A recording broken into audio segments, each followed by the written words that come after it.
Delegates, అధ్యక్ష వర్గానికి ముందు అభినందన తెలియజేస్తూ, క్లాసు ఐఎఫ్టియు కర్తవ్యాలు పరివిధానం. నేను నేను నాకు మాట్లాడుతున్నప్పుడే నీది నాదేదో కొద్దిగా దగ్గర ఉండేటువంటి సబ్జెక్ట్ ఒకే రోజు వచ్చినట్టు ఇబ్బందులు ఏదో తగ్గించుకుందామని చెప్పినా. ఇఫ్టు కర్తవ్యాలు పని విధానం అనేటువంటిది మనం 30 సంవత్సరాలు 40 సంవత్సరాలు సీనియర్ కామ్రేడ్స్ మనం ఇవాళ కొత్తగా నేర్చుకునేది ఏముంది అంటే, ఎంత సీనియర్లో అయినా ఇందాక ఎస్ఎన్ అన్నట్టుగా అందరం విద్యార్థులే, నేర్చుకోవాల్సిందే. రోజువారీగా వస్తున్నటువంటి విధానాలు, మార్పులు, వీటన్నిటినీ పరిశీలన చేయాల్సిందే. నిత్య విద్యార్థిగా ఉండాల్సిందే. దీంట్లో ఇఫ్టు కర్తవ్యాలు పని విధానంలో ఒకటి మనకు తక్షణ కర్తవ్యాలు రోజువారీ చేసేటువంటి, రెండో దీర్ఘకాలిక కర్తవ్యాలు. ఈ రెండింటినీ కలిపి పనిచేయడానికి మన పని విధానం ఎట్లుండాలి, దీర్ఘకాలిక కర్తవ్యాలు తక్షణ కర్తవ్యాలు రెండు జోడించి మనం పనిచేయడానికి కావాల్సినటువంటి పద్ధతులు ఏంటి, మనం ఆ పద్ధతిలో పనిచేస్తున్నామా లేదా, మన పని విధానం ఎట్లుండాలి, ఎట్లుంది అనేది మనం చూడాలి.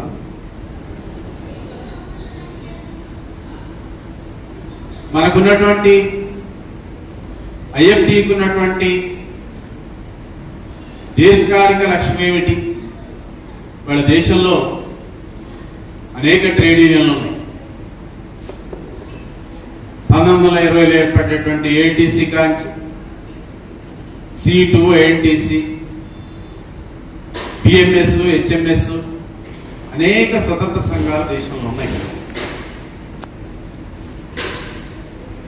ఈ అన్ని సంఘాలకి మనకు మౌలికంగా ఒక తేడా ఉంది.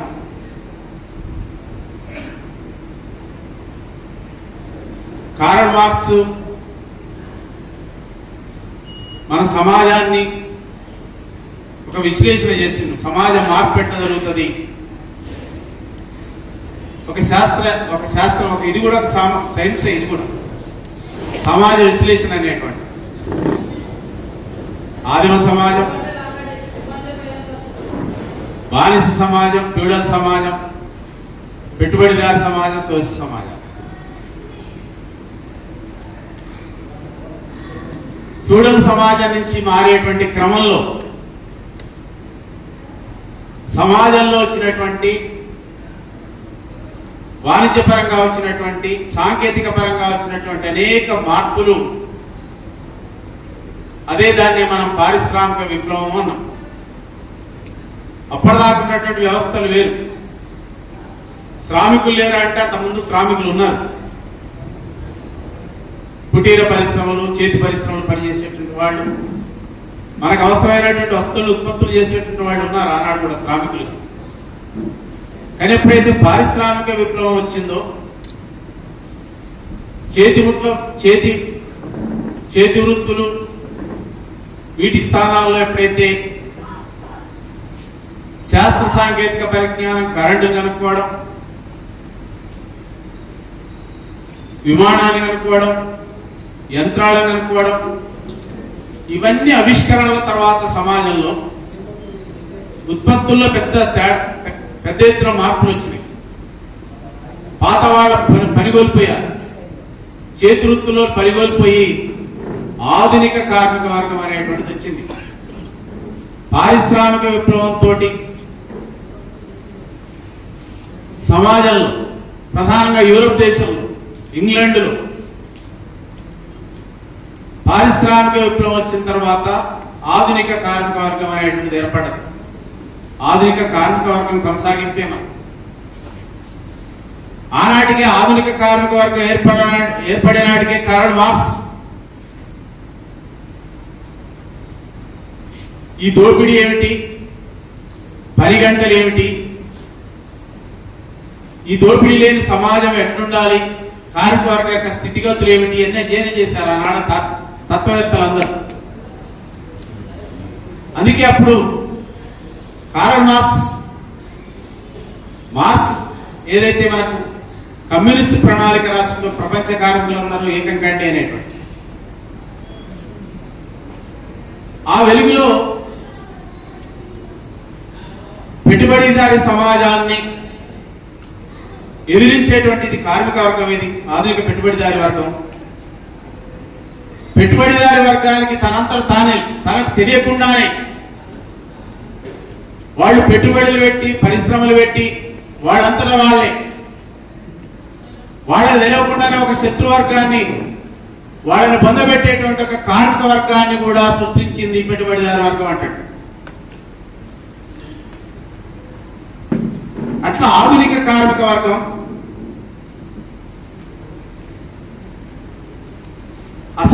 అసమానతలు లేనటువంటి, దోపిడీ లేనటువంటి ఒక సమాజం సృష్టించబడాలి అంటే పెట్టుబడిదారి వర్గాన్ని ఓడించేటువంటి వర్గం ఏదైతే ఉందో అది కార్మిక వర్గం.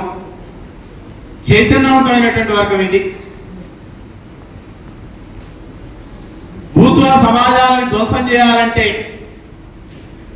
కార్మిక వర్గం అగ్రగామి పాత్రలో నిలబడాలి, నాయకత్వం వహిస్తుంది.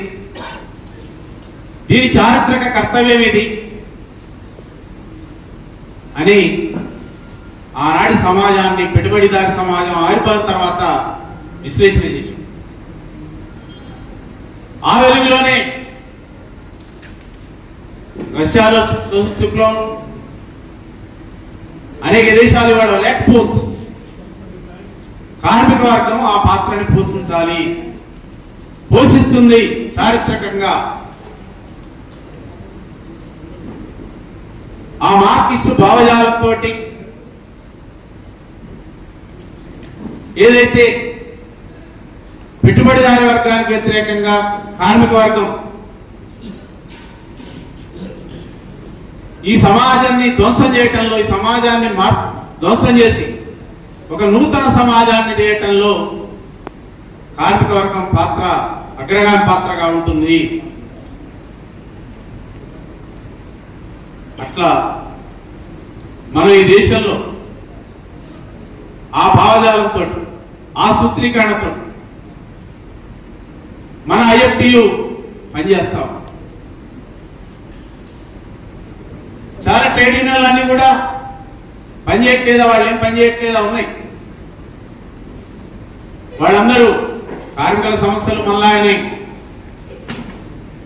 కార్మికుల సమస్యల మీద పనిచేస్తున్నారు. స్వతంత్ర వ్యక్తులుగా ఉన్నటువంటి వాళ్ళు కూడా సీరియస్ గా పనిచేస్తే కార్మికుల విశ్వాసంతో పనిచేసే అనేక మంది వ్యక్తులు కూడా ఉన్నారు. మనం శంకర్ గుహాన్ వివేకం తీసుకోండి, వ్యక్తులు కూడా ట్రేడ్ యూనియన్ నడిపించినటువంటి ఒక పరిస్థితి ఉంది. సీరియస్ గా కార్మిక వర్గం కోసం పనిచేసేటువంటి వాళ్ళు అయితే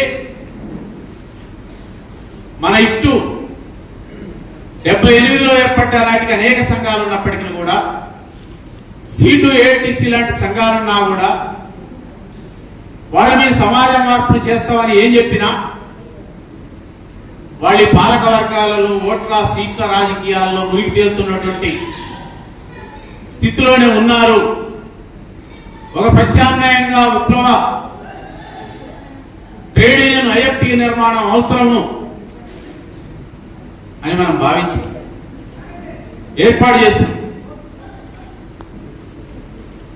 ఈ 46-47 సంవత్సరాల కాలంలో ఐఎఫ్టి అనేక అనుభవాలు ఉన్నాయి, అనేక మిలిటెంట్ ఉద్యమాలను కూడా చేసింది.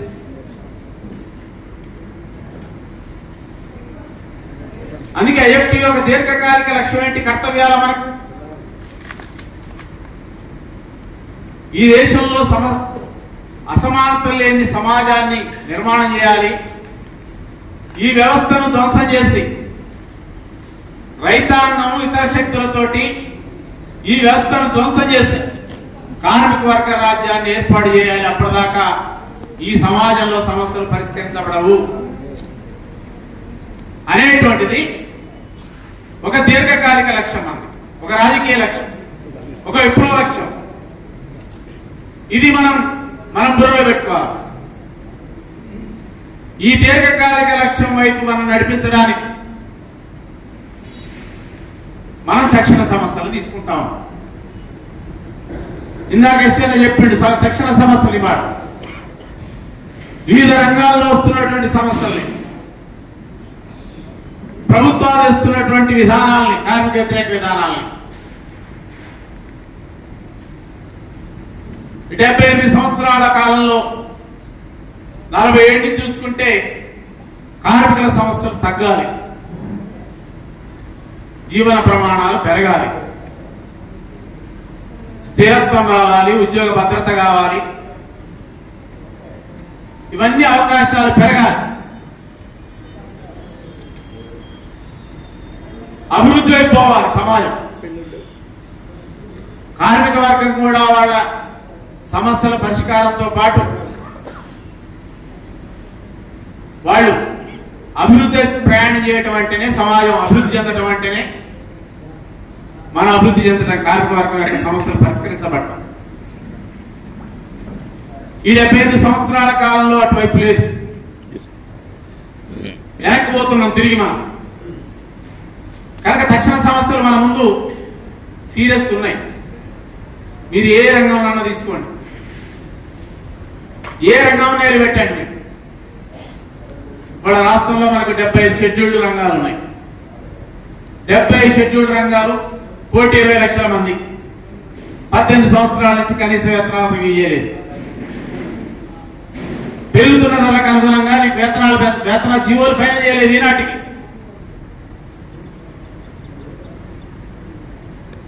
అనేక రంగాలకు కనీస వేతనాలు లేవు, అసలు పిఎఫ్ లేవు, బోనస్ లేవు, పెన్షన్ లేవు. ఇవన్నీ అసంఘటిత రంగాలన్నీ ఈ యొక్క వైపు. సంఘటిత రంగం కూడా ఏమిటి? మన IFTU మహాసభల, ప్రతి అఖిల భారత మహాసభల సందర్భంగా కార్మిక వర్గం ఎదుర్కొంటున్నటువంటి తక్షణ సమస్యలు ఏమిటి, ప్రభుత్వం తెస్తున్నటువంటి విధానాలు ఏమిటి, మన తక్షణ కర్తవ్యాల మీద ఎట్లా పోరాడాలి అనేటువంటిది call to the working class, కార్మిక వర్గానికి పిలుపు అనేటువంటిది డాక్యుమెంట్ ఎప్పుడు కూడా మన మహాసభల్లో చర్చించి ఆమోదిస్తాం. 2023 ఏప్రిల్ 16, 17, 18 తిరుపతిలో జరిగినటువంటి మహాసభలో కూడా మనం ఈ డాక్యుమెంట్ ఆమోదించాం. కార్మిక వర్గానికి పిలుపు, ఈ సమస్యల మీద అన్నింటి మీద మిలిటెంట్ ఉద్యమాలను నిర్వహించండి. అన్ని కోణాల నుంచి అన్ని రంగాల సమస్యల్ని తడిమి దీంట్లో కార్మికుల యొక్క స్థితిగతులు ఏమిటి, ప్రభుత్వ విధాన 4 లేబర్ కోడ్ల నుంచి అన్ని కలిపి ఈ కర్తవ్యాలను రూపొందించిన తక్షణ కర్తవ్యాలు. ఇప్పుడు కూడా దీంతో పాటు మన డిసెంబర్ 2021లో బీహార్లోని కహల్గాంలో మన IFTU జాతీయ జనరల్ కౌన్సిల్ జరుగుతాం. దాంట్లో కూడా ఈ 2.5 సంవత్సరాల కాలంలో వచ్చినటువంటి ఇతర మార్పుల్ని కూడా దృష్టిలో పెట్టుకొని దీంట్లో మార్పులు చేర్పులు చేసి కొత్త రంగాలను కూడా దృష్టిలో పెట్టుకొని, ఇందాక చెప్పింటే ఏసీనా AIN, IT రంగాలు, ఆ సెక్టార్లు కూడా ఇవన్నీ కలిపి మళ్ళీ మేము మన జనరల్ కౌన్సిల్లో call to the working class draft మనం తయారు చేస్తున్నాం. ఇదంతా కూడా తక్షణ కర్తవ్యాలు. ఇవన్నీ కొత్తగా అదనంగా వచ్చినాయి కొన్ని. IT సెక్టార్ ఇందాక ఎస్ఎల్ చెప్పిండు, దేశంలో దాదాపు 57 లక్షల మంది ఐటీ సెక్టార్ ఉద్యోగులు ఉన్నారు. ఒక్క టాటాలోనే TCS లోనే 6 లక్షల మంది ఉన్నారు. వేతనాలు బాగానే ఉన్నాయి. శారీరక శ్రమ, మానసిక శ్రమ, మెంటల్ టెన్షన్స్, ఒత్తిడి భరించలేక అనేక మంది ఉద్యోగాలు వదులుకుంటున్న పరిస్థితి ఉంది. ఇవాళ ఉంటుంది, రేపు పోతుంది. స్థిరత్వం లేదు, ఉద్యోగ గ్యారంటీ లేదు. ఒక సీరియస్ గా ఆ రంగం వాళ్ళ సీరియస్ గా వాళ్ళు సమస్యలు ఎదుర్కొంటా ఉన్నారు. సూసైడ్ కూడా జరుగుతున్నాయి. బెంగళూరులో సూసైడ్ జరిగినాయి. ఐటీ హబ్లో వాళ్ళ ఏవో అగ్రస్థానంలో ఉంది బెంగళూరు. ఆ రంగంలో 10 గంటలు, 12 గంటలు, 14 గంటలు అనేటువంటిది వస్తా ఉంది. 8 గంటలకి పని చేయలేక ఇబ్బందులు పడుతుంటే అట్లా ఆ రంగాల్లో కూడా ఆ రంగాల యొక్క పరిస్థితులను కూడా దృష్టిలో పెట్టుకొని మనం తక్షణ కర్తవ్యాలను కూడా రూపొందించడం జరిగింది. మన తక్షణ కర్తవ్యాలు మనం ఇదంతా కూడా రోజువారీ మన రంగాల్లో పనిచేస్తా ఉన్నాం. మనం దీంట్లో ఉన్నటువంటి పబ్లిక్ సెక్టార్, అసంఘటిత రంగాలు, స్కీమ్ రంగాలు, ఈ రంగాలన్నిటి సమస్యలన్నీ మనకు తెలుసు. ఎన్ని తక్షణ సమస్యల ప్రాతిపదిక మీద మనం ఆర్గనైజ్ చేయడం, ఇది మన రోజువారీ కర్తవ్యమేది. ఇందాక నేను చెప్పినట్టు దీర్ఘకాలిక కర్తవ్యం ఏమిటి? మనం ఈ వ్యవస్థని, ఇప్పుడున్నటువంటి బూర్జువా ప్రభుత్వాలని మార్చకుండా, వీటిని ధ్వంసం చేయకుండా, కార్మిక వర్గ రాజ్య స్థాపన జరగకుండా రాకుండా, కార్మిక వర్గ నేతృత్వంతో ప్రభుత్వాలు ఏర్పడకుండా ఈ సమస్యలు పరిష్కారం కావు. కనుక తక్షణ సమస్యలతో పాటు ఈ యొక్క రాజకీయ లక్ష్యంతో IFTU కార్మిక రంగంలో పనిచేయాల్సినటువంటి అవసరం ఉంది. కార్మిక రంగంలో మన కేడర్ని, మన నిర్మాణాలని, మన ఉద్యమాలని ఆ వైపు మనం తీసుకుపోవాల్సినటువంటి కర్తవ్యమే మన ప్రధాన కర్తవ్యం, దీర్ఘకాలిక కర్తవ్యం, రాజకీయ కర్తవ్యం. అది ఇతర సంఘాలకు లేనటువంటి ఒక కర్తవ్యం. INTCలు, PMSలు, HMSలు ఏముంది? సమస్యల పరిష్కారం, వేతనాలు పెంచాలను, రోజువారీ తక్షణ సమస్యల మీద ఆందోళన జరుగుతాయి, చేస్తారు వాళ్ళు. అంతమించే రాజకీయ ఆలోచన ఏం లేదు వాళ్ళకు. ఈ వ్యవస్థని మార్చాలి, ఇది బూర్జువా ప్రభుత్వాలు, ఈ ఎన్నికల వ్యవస్థలో ఎంతకాలమైన ఈ రాజ్యాంగ పరిధిలో ఎన్ని సంవత్సరాలైనా మన సమస్యలు పరిష్కారం కావు. గొంగట్లో కూర్చొని ఎంటికలు ఏరుకున్నారా ఎప్పుడు ఉంటాయి కంటిన్యూగా. ఇవి మన తండ్రులు, మన పిల్లలు తరతరాలు 75 సంవత్సరాలు చూసినాం. ఏమన్నా మారిందంటే ఏమి లేదు, వెనక్కే పోతున్నాం కదా పరిస్థితి అంతా. ఒకనాడు 8 గంటలు పని సాధించుకుంటే మళ్ళీ ఆడిపోతున్నాం. ఇప్పుడు 12 గంటలు పోతున్నాం, 14 గంటలు పోతున్నాం. ఒకనాడు ఒక ఉపాధికి గ్యారంటీ ఉంది, గ్యారంటీ లేదు. ఏ రంగానికి గ్యారంటీ లేదు. పబ్లిక్ సెక్టర్ లేదు, ప్రైవేట్ రంగానికి లేదు, ఏ రంగానికి లేదు. అంతా మనం ఫిక్స్డ్ టర్మ్ ఎంప్లాయ్మెంట్. మనం ఇవాళ ఉంటుంది, రేపు పోతుంది. కనుక ఈ స్థితి, ఇది మనం IFTకు ఉన్నటువంటి ఒక రాజకీయ లక్ష్యం, మిగతా సంఘాలకు లేనటువంటి. అందుకే మనం ఈ లక్ష్యాన్ని మనం మర్చిపోతే వాళ్ళకి మనకు కూడా తేడా లేదు. మన కేవలం ఈ ఆర్థిక కర్తవ్యాలు, రోజువారీ సమస్యల కోసమే పోరాడతాం, మనది ఈ సంఘం లక్ష్యం ఇదే అనుకుంటే మన రాజకీయ లక్ష్యాలు మర్చిపోతాం. మనం విప్లవోద్యమాలని మనం నిర్మించలేం, సమాజాన్ని మార్చలేం. కానీ ఈ తక్షణ కర్తవ్యాల్ని, దీర్ఘకాలిక లక్ష్యాలని మేళవించి మనం కలిపి మనం విప్లవోద్యమాన్ని నిర్మించడం, విప్లవ కార్మికోద్యమాన్ని నిర్మించడం ఎట్లా? ఇది మన ముందు ఉన్నటువంటి 47 17 సంవత్సరాలుగా మనం పనిచేస్తున్నాం ఐఎఫ్టియు. ఏమిటి మన ఐఎఫ్టియు? ఎట్లా ముందు పోవాలి, ఎట్లా ముందుకు పోగలుగుతాం? ఇట్లే ఉందామా? ఇట్లే ఉంటే మనం ఎంత ముందు పోయేట్లా ఎట్లవుతుంది? కొత్త రంగాలకు విస్తరించాలా లేదా? కొత్త ప్రాంతాలకు పోవాలా లేదా? కొత్త రాష్ట్రాలకు పోవాలా లేదా? మనం మిగతా సంఘాలకేమో, ఆ సంఘాలకేమో, బూర్జువా సంఘాలకు, రిలీజ్ సంఘాలకు వాళ్ళకే రాజకీయ లక్ష్యాలు లేవు, కానీ మనకు ఉన్నాయి కదా.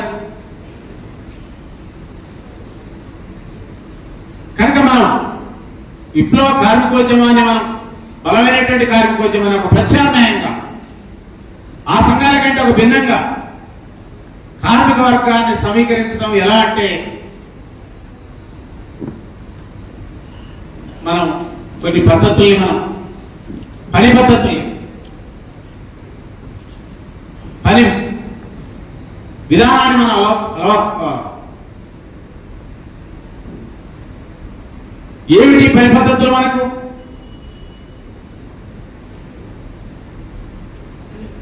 ముందు మనం కమిటీల నిర్మాణం,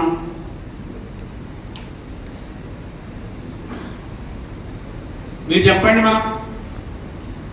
మన రాష్ట్ర కమిటీలు, జిల్లా కమిటీలు, మన అనుబంధ కమిటీలు, మన బైలాస్ ప్రకారం ఎన్ని సంఘాలు నడపగలుగుతున్నారు? మీరు ఎవరికి వాళ్ళు చూడండి. మీరు నడిపినా ఏం చర్చిస్తా ఉన్నాం, ఏ మేరకు మనం దాంట్లో మనం సమిష్టిగా మనం పనిచేస్తున్నటువంటి కమిటీలు, మనకున్నటువంటి కమిటీలు ఆ రంగాలలో విస్తరణ, ఆ రంగాల్లో ఉన్నటువంటి కార్మికుల సమస్యల పరిష్కారానికి ఎట్లా మనం పనిచేద్దాము అనేటువంటిది ఎంత మేరకు మనం ఆలోచిస్తా ఉన్నాం కమిటీలలో. అసలు కమిటీ ఎంత, ఏ మేరకు కూర్చుంటున్నారు? మనం కమిటీల ఫంక్షనింగ్ ఉందా? ఉంటే మనం ప్రణాళికబద్ధంగా కూర్చుంటున్నామా? కూర్చొని నిర్ణయం చేస్తే అమలు చేస్తా ఉన్నామా?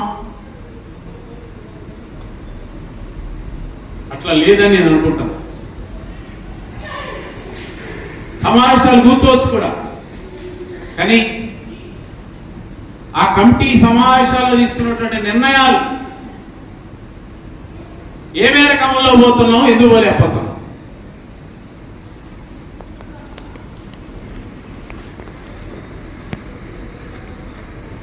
మన చాలా అనుభవాలు ఉన్నటువంటి కమిటీలు కూడా ఉన్నాయి.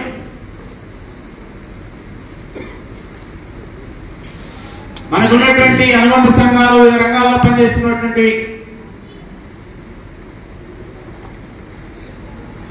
ఒక ప్రాంతంలో ప్రారంభమై ఆ ఇండస్ట్రీ మొత్తం కూడా అభివృద్ధి జరిగి నిర్మాణాలై అనేక ఉద్యమాలు చేసి ఫలితాలు సాధించినటువంటి కాడ కూడా మన నిర్మాణాలు దెబ్బతిన్నాయి. మనం ఏం సమీక్ష చేస్తా ఉన్నాం? కమిటీలు ఎక్కడ లోపం ఉంది? కార్యకర్తలు లేరా?